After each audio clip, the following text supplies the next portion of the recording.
sa naging pagkatalo ng Lakers laban sa defending champion Denver Nuggets sa kanilang Game 2 playoff matchup. Inaasahan nga sa game na ito na magkakaroon ng Lakers ng malaking adjustment sa kanilang team.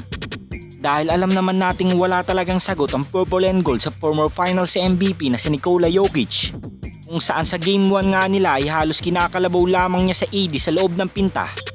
At kahit gumamit pa nga ang Lakers ng double team ay wala pa rin pagbabago sa takbo ng game dahil sa pagiging dominante ng defending champion. Ganun pa man sa naging game 2 playoff matchup nila kanina, nakita natin ang pagiging agresibo ng Lakers sa opensa at depensa. At nagawa pa nga ng LA na tambakan ng defending champion ng 20 puntos. At dahil nga yan sa magandang contribution nila Dilo at ng kanilang mga role players.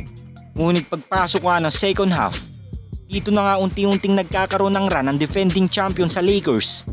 At from 20 points na kalamangan ng LA, ay naibaba na nga yan ang Denver Nuggets sa 10. At dahil sa magandang momentum ng defending champion sa third quarter, dito na nga tuluyang hinabol ng Denver Nuggets ang kalamangan ng Lakers. At hanggang sa umabot na nga ito sa buzzer beater game winner ni Jamal Murray. So sa napakasakit na pagkatalo kanina ng Lakers laban sa defending champion, abot ang reklamo ngayon ng buong Lakers players. Dahil may mga play talaga na hindi natatawagan ng foul dahil sa intense ng kanilang game. At kahit ang 4-time MVP na si LeBron James ay nagpahayag ng kanyang saloobin patungkol sa kanilang pagkatalo laban sa Denver Nuggets.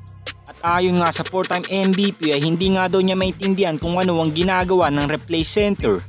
Dahil marami naman talagang mga foul na dapat itinawag ng mga referee. Ngunit dahil sa intense ng kanilang game ay hindi na nga ito nagagawa ng mga officials. Dahil nadadala na nga sila sa mismong game.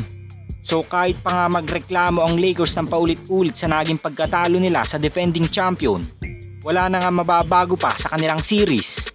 Dahil may kasabihan nga tayong pagtalo ay talo. At ang kinakailangan na nga lang ng LA sa Game 3 ay bumawi sa kanilang home court upang mailigtas pa nga nila ang kanilang serye laban sa Denver Nuggets.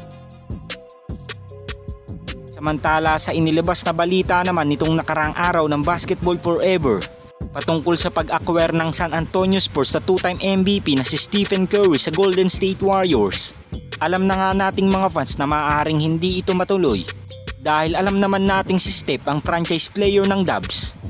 At sa 2-time MVP nga lang umiikot ang plano ng Warriors dahil kung magkakaroon nga lang ito ng consistent na katulong next season, may tsansa pa nga ang Golden State Warriors na makapagkampiyon ng ika-5 beses.